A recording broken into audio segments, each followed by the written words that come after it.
All right, I don't know if you can hear me or not, but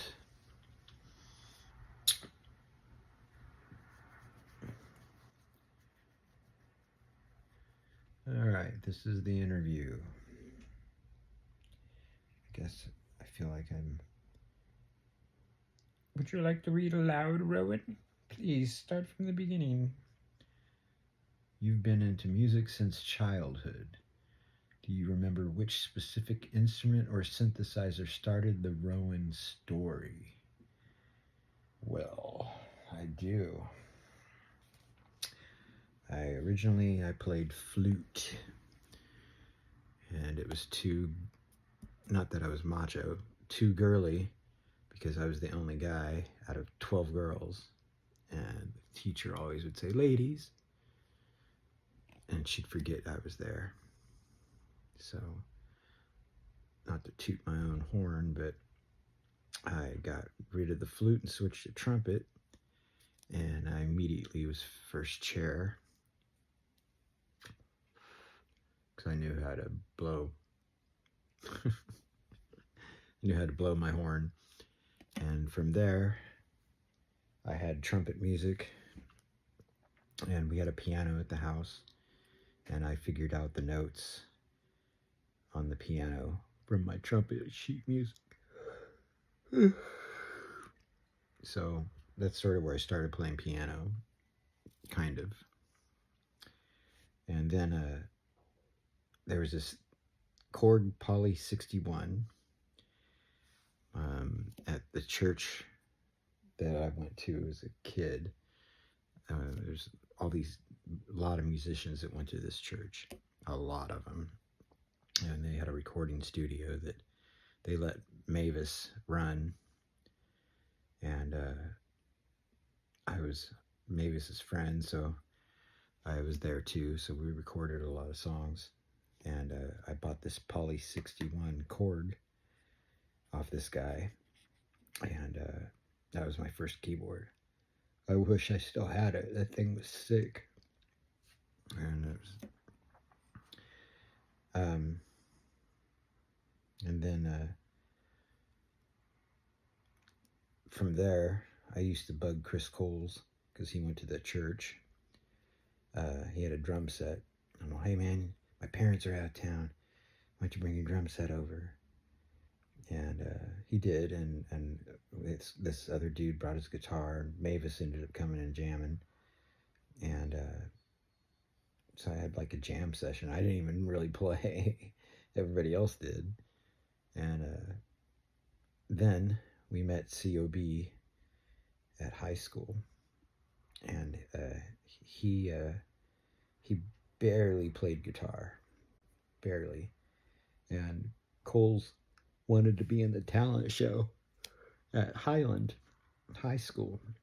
And so we got Mavis to be the singer and play bass, and he taught me a little keyboard part, and Coles played a little drum beat, and Chris O'Brien, or COB, played a really simple guitar part. You know, it's like simple keyboard, simple guitar, complicated bass.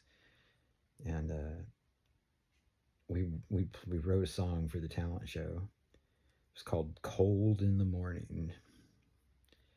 Do do do do do do do do do do do do. That was my melody. It was really cheesy. And oddly enough, listen to the lineup in this talent show. John Davis was rapping with his friend Aaron Brown and Scott Winton. That Chris Coles wrote the rap for him, and they rapped.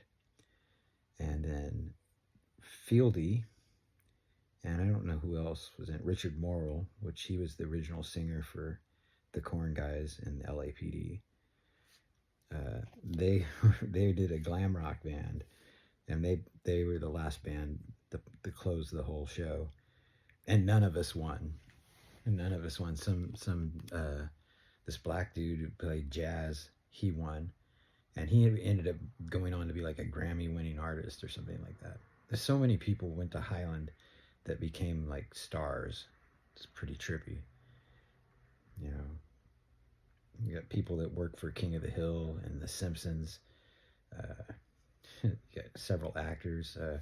Derek Mears, which he's Predator, and plenty of other monsters. That school is, for some reason, everybody, like, those 4 years produced so many. So it'd be like 84 to 88, maybe 90. Uh, just produced tons and tons of talent that came out of Bakersfield, came out of that high school. I didn't go there, but all my friends did, and I lived in the area, so I should have went there. But I was a home studies kid. Yeah, yeah, mostly pregnant girls and me getting them pregnant. Just kidding. Hmm. So there's the first question. I think I knocked off a couple of them with that. Cradle Thorns formed after that, and I would say how that formed was uh, Coles kept asking people to be the singer. Cob knew Ty and asked Ty to sing, and I wasn't in the band yet. They were called Shrieking Clowns, and their first or second show was in my garage when my parents again went out of town, and we set up all these candles in the garage, and everybody was out in the driveway, and I had the garage door opener, and they start playing, the garage door opens, and there they are. And then I think they played at the high school at night once, illegally, and then they recorded us Bury Me, and they got this girl to sing named Marianne, who she was replaced by Tamara later, and the song Bury Me, and it was recorded in Jonathan Davis's dad's studio. Uh, and I heard that, and I was like, dude, that's good. I could do that. I'm all, you guys should put me in the band. And so I joined the band, changed the name, and we went from like cheesy punk, like not even punk pop, pop. It was like punk, like Toy Dolls, kind of a little dirtier though. I don't know. I don't know what you would call it, but it definitely changed once I got in the band. Not saying I changed it, but it made it more goth, and we were like totally goth, Cure sounding, Joy Division ish, and we've got the name from a dictionary. I just picked random words, and that was the name. Cradle, and then we turned the dictionary, and then Thorns. That's where that came from. And let's see, what was Bakersfield like back when Cradle of Thorns was just starting out? I think I just sort of told you. It was starving for entertainment, and believe me, the scene ate it up. And I'm talking like there's never been a music scene in this town like it was then. Because like now, you might get 50 people, and that's a big show here, you know. But when we played back then, it was like several hundred in a small club. I mean, I don't know exactly how many, but I think one of our biggest shows was like 700, and it was packed, you know. And then, I mean, we'd sell out every time we played, just about. It was just everybody in town would come. The whole town was into the music scene, and so many bands were really good. I'm not saying they aren't good now. It's different. There is a scene. I think the metal scene's pretty big here, like the really underground, fast, like I want to say Norwegian death squad type. I'm a Viking. Also played death metal for the gods. For the god of thunder. I am Thor. Here's my hammer and a hammer on. That's stupid. I should erase that. I'm in my David Hasselhoff pose right now. I need a hamburger. Is that what he did? He was like, oh, I'm delirious right now. I just want to let you know it's very late. Tired. I've been at work all day, and hate most people, especially crazy people that wander by screaming at me. I think we encountered several of them before I got home tonight. Okay, what else?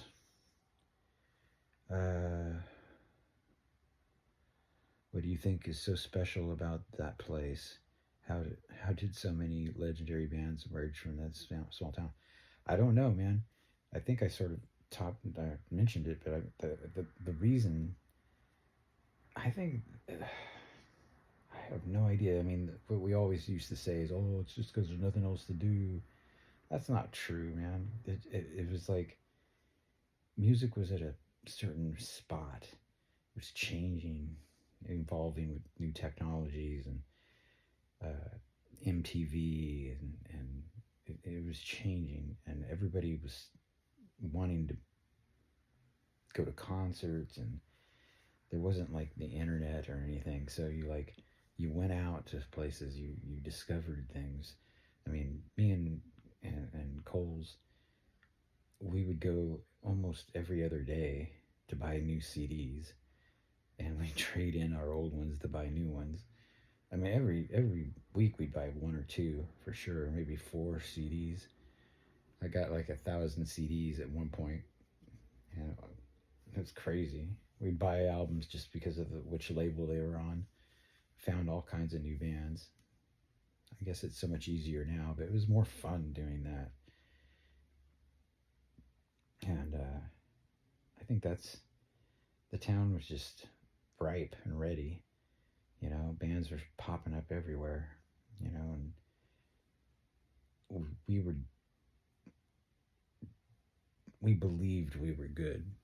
That's what it was. We wanted to be the best, and I think technically our skill level was not.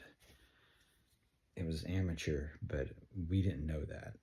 We just dove in, and that made us that confidence, and it did sound good though. It sounded really good, simple, but it was good, and people loved it. They ate it up because there was no bands like that in town, and we started a whole scene, and they built a club for us, put a stage in it. It was the teenage gay bar for teens. Yeah, Bam Bams or Mars, Bam Bams, and the owner John Bentley asked us to play. He said, "I'll build you guys a stage," and dude, we played there so many times. That was our club, and you know, they had tons of great bands that came through there. Legendary stories of that club of fights, and you know, I think there was the gardening fight. So we got attacked by skinheads with gardening tools. They got into somebody's garden truck. There was a weed eater, a hoe, a shovel. And it was crazy. And then there was like a 24-hour like show for all the bands played for like a raise money for something, and we had the prime spot, and we're playing, and these fucking dirtbags started shit with us and started beating up our friends like kids. I mean, they looked older, but they were like in 8th grade and shit. They were little kids, and they were getting beat by 25-year-olds, you know. And so Ty grabbed a pool stick off the pool table. He beat this dude down, man, and chased him down the street. I think he broke his arm, and next thing you know, you see Ty on the middle of the street with all these crazy dudes surrounding him, and he's like taking them out one at a time. Whack! It was intense. You know, and one of our friends turned and punched one of our friends, not knowing that they were on the same side, and he fell on the curb and had to go to the hospital. It was crazy. And then we had the famous Jello show where there was the war in the Middle East, and the band we shared a studio with, Spike 1000, they were good friends of ours. They were very activists, anti-war, you know, peace hippie type thing. and they were doing like a peace rally. So we did a fuck peace, let's kill rally. And we had an upside down peace sign, and we crucified some ventriloquist dummy to it. And we played this show. We even wrote a song called "Fuck Peace, Let's Kill," like during sound check. And we played that to start the show, and we ended the show with a fucking riot. Ty got some dude on stage, threw a bottle, and this dude's huge. Ty's like, man, you're pretty big. And then Ty grabs his bucket of Jello, because he always had Jello. No, he did. He had Jello, and inside the Jello was knives and sharp objects and like baby dolls and lizards. Who knows? But it was a big bucket filled with Jello. You could see all this stuff in it, and he swings that thing and hits this dude with the Jello, and knives go everywhere, and Jello flies through the air. Now everybody's grabbing Jello and throwing it, and so we smothered the club with Jello, and he had to tear down, like spray the walls the next day with a hose, and he tore down the stage and moved it to the other side of the room. It's the legendary Jello fight. Fuck peace, let's kill. All right, where are we at on these questions? Download This is considered the best CO2 album. Oh, really? I said CO2. Who knew? Yeah.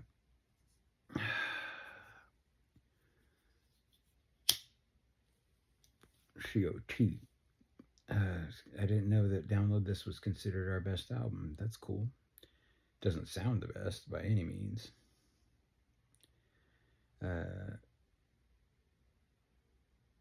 How did it come together, and what was inspiring me at the time? Well, I was getting more into industrial music. I was going from goth to industrial, I would think, and I really was like, that's all I was listening to. Skinny Puppy, Nine Inch Nails, and Ministry, and then that led to Revolting Cocks and Pigface, and I loved Pigface, and so a lot of this stuff on Download This kind of reminds me of Pigface. Kind of. I took that approach with the sound of the keyboards, at least. That album's pretty good, man. It's got a lot of strange things on it, a wide mix of styles, and some of my keyboard sounds are crazy. Like, I think like Buckets of Fraud. That one is an AT-AT Walker, and mixed with a drill, I think, and some kind of bass guitar, distorted bass. So mixed with an AT-AT Walker. So it was. I sampled Scat, the bass player from the first album. I sampled his bass and this distortion bass, and then I put that AT-AT Walker when it's stepping on the snow speeder in Empire Strikes Back. That sample's sweet. And then that was Buckets of Fraud. And then the very last song on the album, what was that called? Relax and Recline. That song that I sampled Prince from the Purple Rain album, where it's all backwards, you know. I think I made it go forward. Or maybe I have it go backwards, and his, I don't remember. But I took a Prince sample. I sampled Prince, and I end the song with that, and it's fucking cool. What else? And we had Human Waste Project, Amy Echo, on that album, and that song was the beginning of, actually, the second time we did like an improvisational type track that we always put on the album. We had one on Remember It Day. It was just an instrumental, and I don't think we had anything like that on Fetus, though. We didn't. But download this, we ended it with we had that improvisational song, which was a bulimia blowjob. I came up with that title. That's a good one, huh? Bulimia blowjob. Yeah, and so Amy and her bass player were on that. It was pretty cool. And I think we had a girl getting it on with, not going to say who, but we recorded them getting it down in the recording studio, and that's on the horror song Roaches for Roaches. You can hear them just going at it, dude, and it goes through the whole song. I wish that album sounded better. If we could get it remastered, that'd be fucking badass, or even remixed. That'd be so cool. You know, because it's not the guy's fault who did it, and he did a good job, and he's really good now. And he did my album with Throat Shot, my hardcore band, and that album sounds good, like so good. So I mean, I think Download This was one of his first albums, the actual official album, and he did several other ones with other bands that were signed. He got really good. He doesn't like me for some reason. I don't know why. I don't care, because, you know, he's a strange one. But I liked him, but he got rid of my friendship on Facebook, deleted me as a friend. Fuck people like that. I'm sensitive. So, let's see. Next question. Don't let me talk shit about people. Don't mention it. How about that? Okay. Is there a specific story behind track on the album that has stuck out? I think I've covered some of these questions in what I've been saying.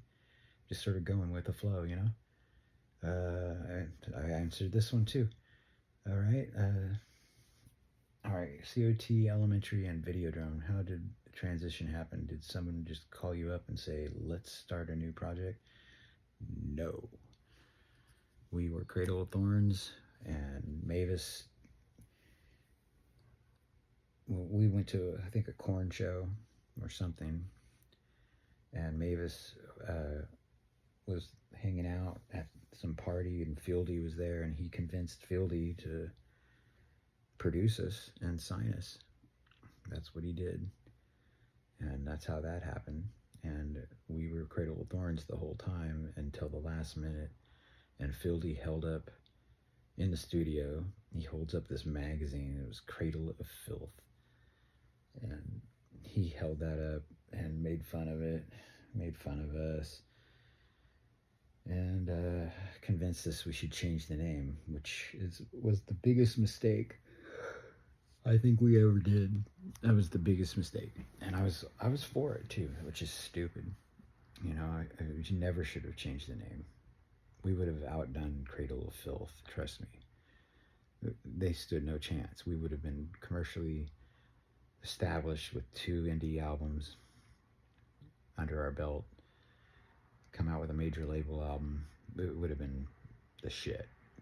We made a mistake, and we should have also kept the girl, and probably shouldn't have done so many drugs, and maybe put personal lives on the back burner and just focus on the job at hand, and maybe we would have lasted. But I mean, I think we'd been doing it so many years, we were burnt out. Even when you hit the big time, you're burnt out. It's kind of hard to, you don't have any life at home. Your girlfriends are always cheating on you, and you know, I mean, I was fine. Yeah, my girlfriend cheated on me. Yeah, fuck that stupid bitch. You know, I don't care. You know,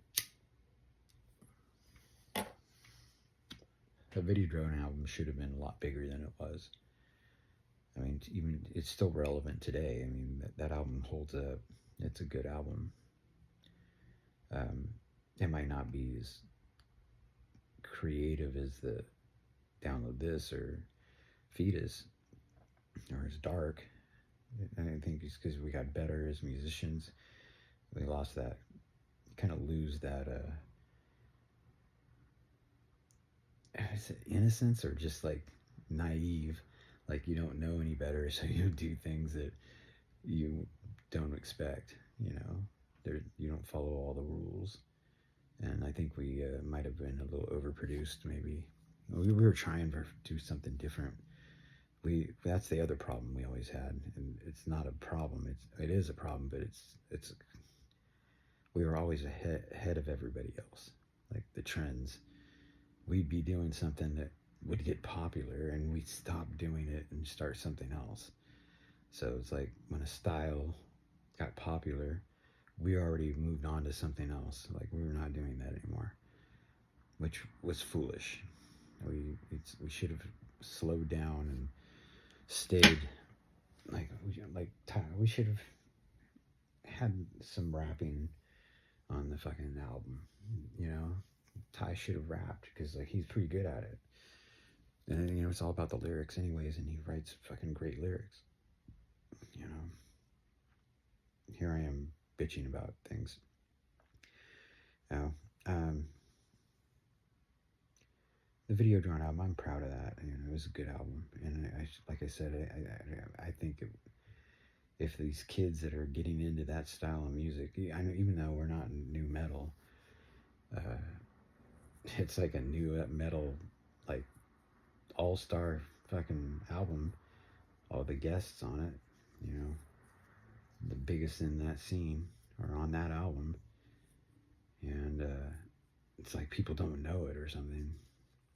I don't know. I constantly see people get into this album and really seem like gung-ho about it, like they just love it, and they ask the question, why isn't this band bigger? Why didn't they get bigger? I don't know, man. It's like maybe there was no promotion. Maybe we got stuck in that transition between the music business, transition from CD sales to streaming, and that was a big deal. That really kind of devastated the music for a little bit as they transitioned to that, and we were right at the tip of that. It's funny that we had an album called Download This like 6 years before they actually could do that. But like I said, we're always ahead of the game. And plus, I knew that was coming. So, and I did name the album.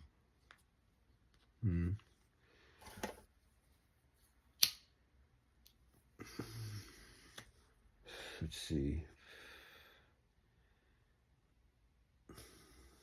You used to pull samples from TV commercials, shows, etc. How did you come up with the idea, and what equipment were you using to do it back then? That's I was using I got the idea. Well, Ty is actually the one that told me you should get a sampler, dude, like Skinny Puppy. That's who we love. Skinny Puppy. Skinny Puppy sampled movies, and I was a movie freak. I worked at a video store. I knew every movie. I knew all the stars. I knew all the nude scenes. I worked at the warehouse, records and videos, and there was like this manual, or this book. You could look up any movie and any star that was in it and tell you everything about them. And I just studied that thing. I had so much fun looking through that. I learned everything. I could tell you who was the grip on some of those movies. I'm kidding, but I knew the directors, I knew the special effects, I knew the producer, I knew the cinematographer, I knew who everybody was. I should have been in the movie business. And so I mean, that was perfect for sampling. I knew everything. And I would get like abstract, like artsy David Lynch kind of movies. You know, not necessarily David. I did do a lot of David Lynch movies, but I sampled on the Fetus. Uh, Ty would find some samples too, so me and him would be the ones getting all the samples. He'd get some really good ones and he'd bring them to me, like like the kid from Flatliners. That was his idea. That was so good for one of the best samples on the album. Uh, shit ass rat turd ass licking son of a bitch. That one so good. And I had Twin Peaks on video cassette that I had recorded when it was on TV. I recorded all the episodes with my VCR, so I had them all. So I sampled not Firewalk with Me the movie. I sampled this TV series. That's why I haven't been this excited since I punctured Caroline's aorta. I forgot the guy's name, but he was like a bad guy that Agent Cooper was scared of. He was a killer. I sampled him. I sampled the little midget in the Black Lodge. Firewalk with me. And then we found this movie called The Reflecting Skin, and it was compared to David Lynch movies. So I rented it, and I got so many samples from that thing. That's where Transparent Jesus samples came from. You know, sometimes terrible things happen quite naturally. God took them because of my wicked thoughts. Yeah, this is good samples. And Return of the Living Dead was more silly, but I got more brains. That's silly though. What else? There's a whole bunch of them on there. I mean, Company of Wolves, which was this like kind of Red Riding Hood werewolf movie. It was really artsy and strange. I think it was foreign film maybe, but or foreign director, because it definitely, I didn't know who any of the people were, but it was such a bizarre movie. I forgot what samples it came from it, but I don't remember them. Something about fear. It's on Bleed. And of course, I ended Fetus with a David Lynch Eraserhead, the plum or the angel girl, the plumber, the girl in the pipes. You know, she had the big cheeks, and she's all in heaven, up above, heaven. I sampled that, and I looped it to where at the end of it, it goes, in heaven, and then I loop it to where it slides backwards on the words right there. So it goes, in heaven, love my high, in heaven. If you listen closely, it says, love my high. So in heaven backwards says, love my high. And that is creepy. And what's even a huge compliment on that samples, other bands sampled my sample of a David Lynch movie. Why not sample the David Lynch movie? No, they sampled my sample, which is funny. Yeah, it's cool though. That was a good sample. What were we talking about again? I used an Asonic EPS 16 Plus. It was the best sampler at the time, in my opinion, and it still to this day is better than most. You can't do what that thing can do with the samplers of today. It could layer and I mean, you can layer stuff, but not like how this thing. I played it like the way I set it up was really sweet, dude. And I bought new samplers since then, and none of them can do this. Wu-Tang Clan used the same sampler. They did all their albums with the exact same keyboard, and it has this coolness, like the sample rate. You know, you lower it to save space, not to get a cool sound, but to lower so you can get all your fucking sounds on one disc. So you lower the sample rate and made it sound a certain way. I didn't realize that that's what it did. Clearly, that's what a Wu-Tang Clan did the same thing. You know, I don't know if that's why they lowered the sample rate, but they get those distorted beats. It sounded sick, you know. And I was watching the Wu-Tang Clan TV show, and he had that exact keyboard, dude, and he talked about it too. I think he had the newer one, and I had the model right before that one. I still have that keyboard. That thing's awesome. I would use it too. I used it in Videodrone. I did buy a new sampler. I got a Korg, 2 Korg samplers, and I be honest with you, I don't like them. So what I use now is a Koala sampler on my iPad and iPhone, and that thing is almost as good as the Sonic, because it has layering capabilities that are sick. And I just haven't tried to set it up like I set up the Sonic, but I'm pretty sure actually it can do it. It's probably the easiest sampler I've ever had. I do a ton of shit with it, dude. I do all my vocals on it, and because it has all these crazy effects. It's got a sequencer. It's badass. It costs $2. Shit. I highly recommend. I do everything on the phone now. I don't even have like actual keyboards anymore. Well, I mean, I do. Like, as you can see, there's one right there. But I do everything on the phone. I pride myself at it. And to be honest with you, my whole project that I've been doing is all iOS recordings and stuff. Everything's iPhone, iPad. The synthesizers I get are from, what is it, AudioKit.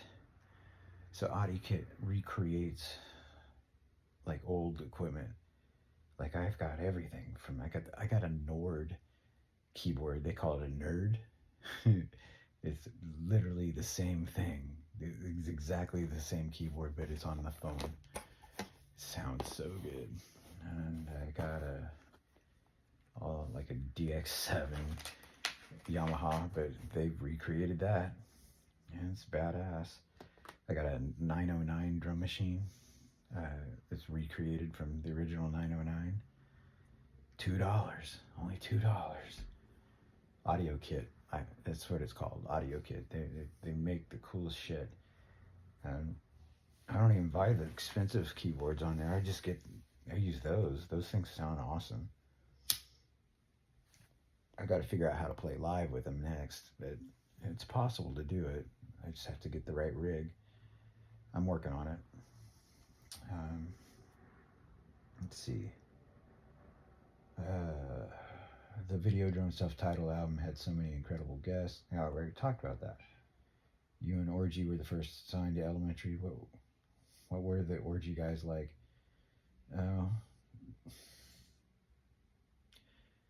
Tall. That's what they were like. They were tall. And you would think they would sweat a lot, but I think one of them doesn't have sweat glands. That's true. And Ryan, good old Ryan Shucks. He had sweat glands. Okay.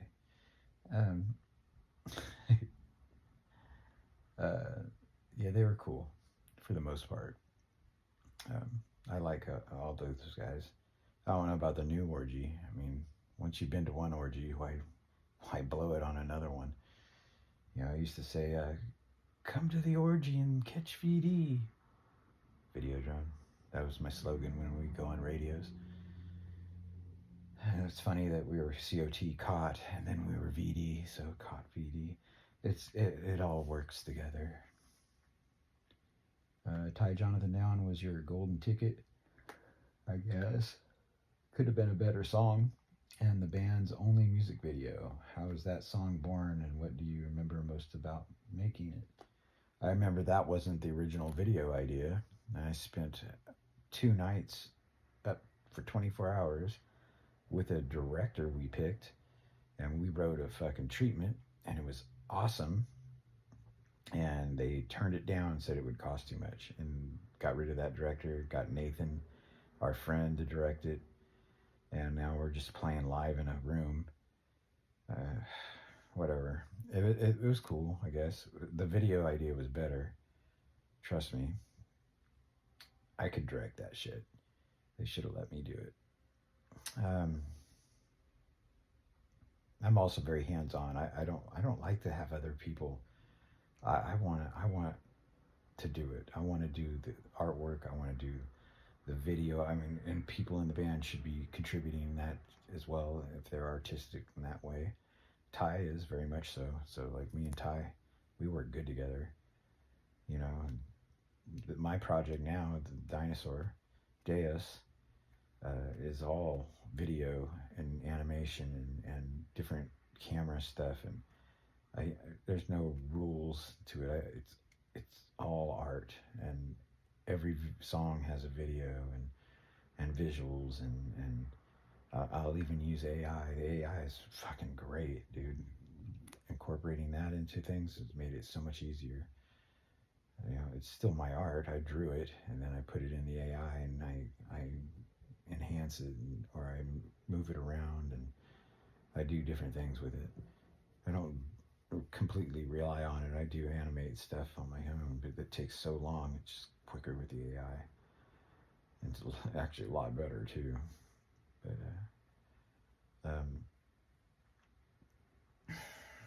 I just, that's what I'm in it for. I'm in it to do all that stuff.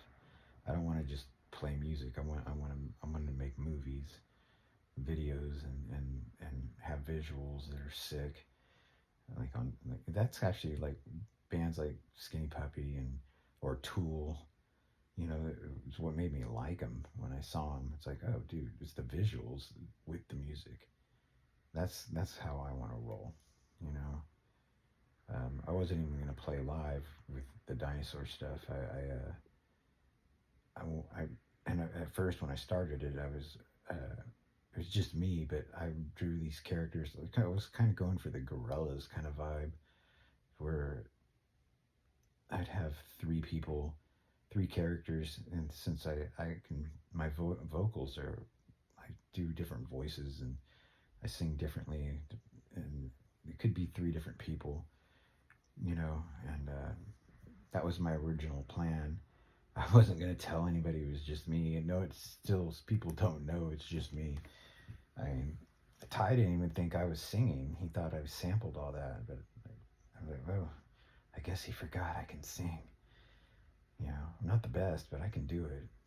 And I mean, I did that with Cradle of Thorns, and, you know, got the band back together because of it. I think I wrote 4 songs. I sung all of them, wrote all the lyrics, wrote the music, recorded it, and then played it for Chris and Ty, and we got the band back together. And, you know, Ty just sung it, and the band did their version of it. It was great. And then I stopped singing after that until like 20 years later. Yeah. And like I said, I'm not the best singer, but I can have a wide range of like everything I do is improvisational and at one take. And if I don't get it on that first take, that's never going to be the song.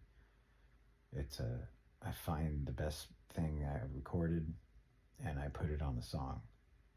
And it's always one take. I don't write the lyrics down. I've been trying to lately after I sing it, and then I interpret what I wrote, which is real trippy because my subconscious is speaking. So it's like subconscious art and or poetry. I know it's not even poetry. It's deep contradictive feelings about relationships and abandonment and addiction and lack of God in question.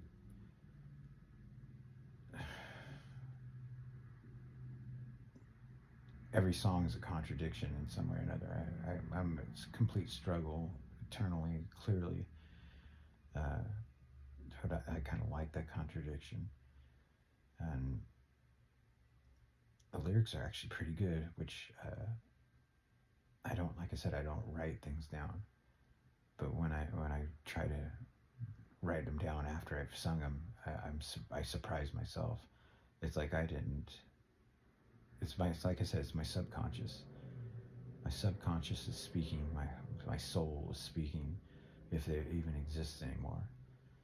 It's crying out. I'm usually a pretty funny guy. I don't take things seriously, but there's definitely a dark, empty thing inside me that's definitely gone through trauma of some kind, and it comes out in the music for sure. But most of the time, I'm pretty not very serious. I'm screwing around all the time. I have to be silly even during this. Like, let's say somebody, oh, homeboys, we're going to his funeral. I'll make a joke. I'll fart. I don't know. Um, I can't keep a straight face. I can't take things seriously. But definitely deep down inside, I'm a tortured soul. I'm pretty sure of that. Ultimately, forever depressed, but nobody would ever know it. So maybe that's why I like all that kind of music. And oh, I got a text message at 4 in the morning. What the fuck? Oh, okay. Let's see. What's the next question?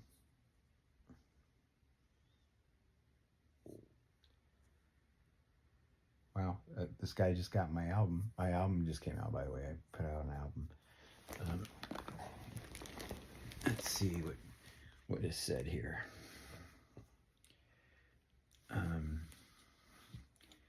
This guy's name is Nathan, and he's a good soul. I like Nathan. He's a good guy. One of the best artists I know. He used to live with me. I sent him my album today, and he says, "Hey man, sorry for the late reply." He sounds like Keanu Reeves, by the way, when he talks. Just wanted to let you know that I got your album. That cover art is awesome. It looks like a skeletal android is holding the dying body of a human and screaming in sadness. That's exactly what it is. I guess he looked at it right. Huh? It's actually the Videodrone robot. Redone. Because I made that too out of spare junk and Happy Meal toys and a clown that laughs at you's voice box. That's how I made that. This one, I just took a picture of it and put it in the AI and messed around with it. Okay, man, have a good 2 days off. He's such a good guy. So I don't know if he liked the music. He liked the artwork. So maybe he didn't listen to it. He just looked at it. Nate's a good guy. I love Nate. And he does sound like Keanu Reeves. And he's very particular way how he talks. And he's artist and he's sad all the time. Always sad. Nate's the saddest person I think I know. He's always sad. Oh, he's so sad. And every girl wants him, dude. Like all my friends. Like, oh, you ever see him with his shirt off? I'm like, yeah. Sometimes he comes out of the shower and he flings his hair back. And they're all, well, yeah. And he would never take advantage of any of them. He's like the nicest guy in the world. He's such a good guy. Nate. Good old Nate. All right. Well, now I got to get back to the questions because I got interrupted. this text message. All right, next question.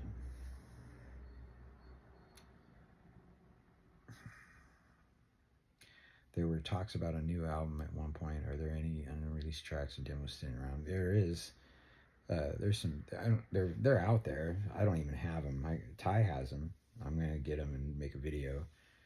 They're the last 3 songs that we did, and then there's some demo tracks that we did before. I put one of them out. I made a video, 168. That one's pretty good. That was a demo before, in between Download This and Videodrone. And yeah, there was talks. I've been trying to get everybody together to do a song or an album, but if something goes wrong every time. So my next approach is Ty has asked me to play keys in his project, Karma Hit List. And so I will be working with Ty again, and we're doing a Cradle of Thorns song or 2. I know that. And so the chances of us pulling off a Cradle, well, at least a new song for Cradle, maybe that Karma Hit List doesn't do, maybe that'll happen. That's a lot more of a chance of that happening with me working with him and his band. Way more chance of that happening. But I don't know who all will be involved, because it seems like nobody gets along.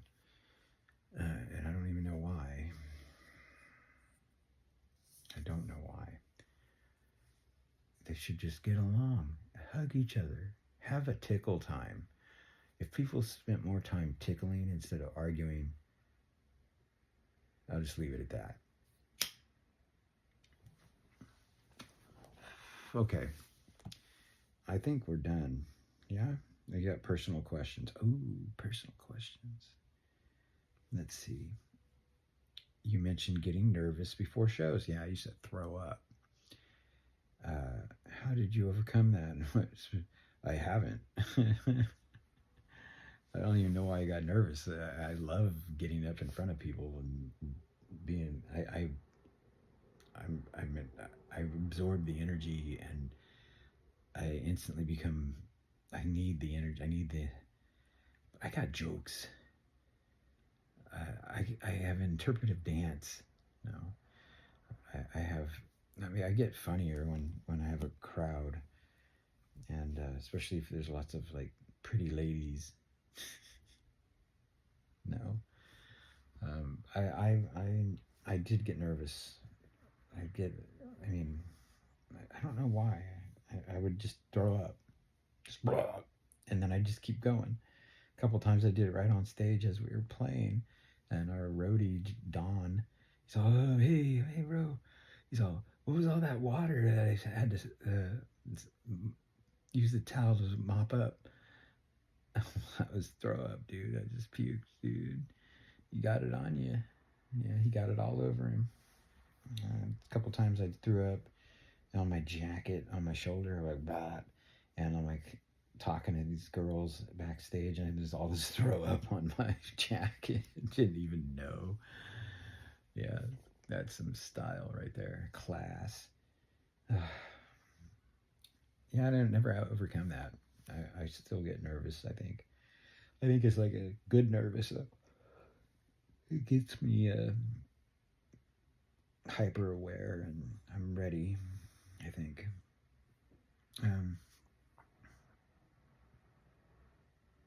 You have a very interesting trippy art style. Well, thank you.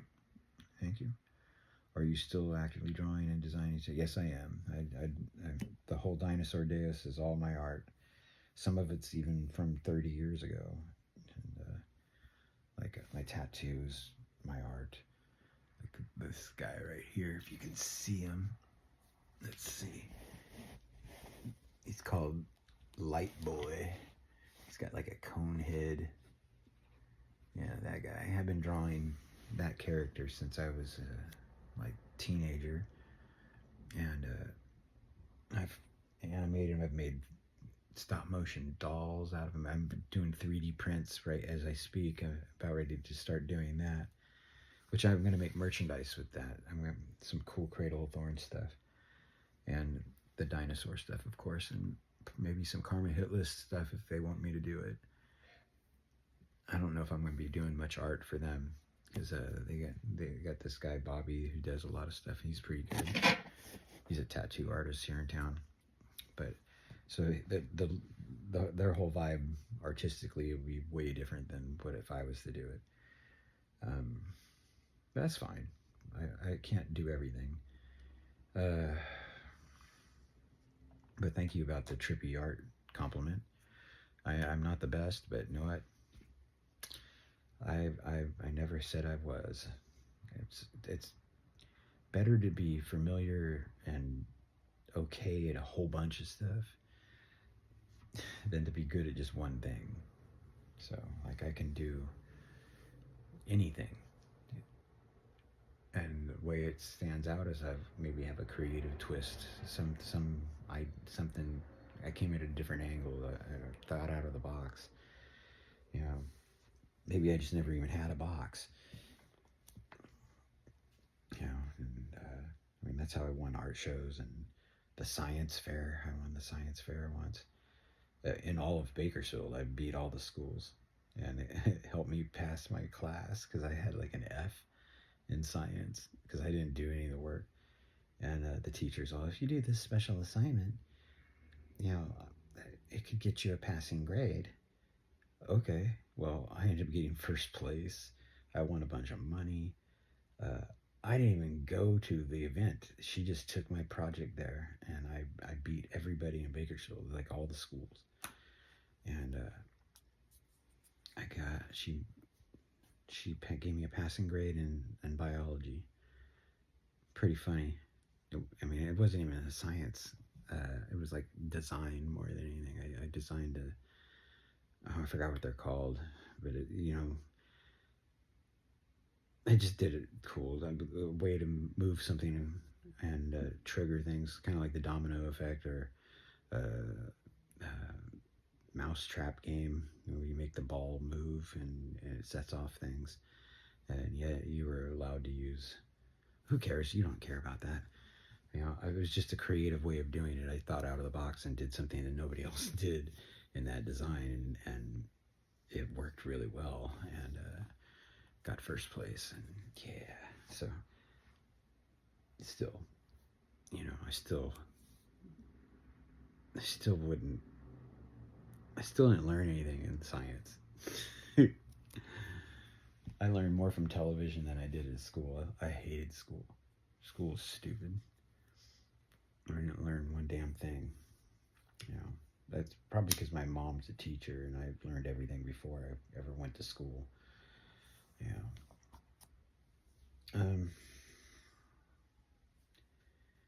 Uh-oh. We don't have any more questions. iPad died. It always dies on me. Always. Well, thank you for entertaining me with these questions. I think I answered everything without even going over the questions. So, like, I got to some of the questions, and I had already covered that. So, I'll see if I can send this to you somehow. If not, I will break it into pieces. Okay. All right. Thank you, and look forward to hearing your opinion. Get my album, The Dinosaur Days. Abandonment is what I called it. It was a last minute decision. It had a different title and different artwork. I just changed it at the last minute, but it's all the songs I wrote about my muse. Let's call her that. One of my best friends. She lived with me for 6 years. She's on all the songs in some way or another. She's in all the videos, and all of these songs are about her, and all the songs that aren't on it are not about her. So there you go. So it's pretty good. I like it. I'm happy with it. You know, let me know what you think. And Karma Hit List is coming out soon. And Ty's doing really good. He sounds great. They got a new drummer, and this kid is badass. He's like 18. And he's so good. So that's a good thing. And an original bass player, and then this guy Ryan Vaughn, or I like to say Ryan Vaughn. He's playing guitar because their original guitar player he passed away years ago, and that kind of probably why the band broke up, I think. So in his name, they're doing this, and it's a lot of respect. So it's a good band. Karma Hit List is going to check them out. Like I said, Ty's at top of his game again, so it should be really good. All right, peace and cheeseburgers. I don't know, man. I'm hungry. All right.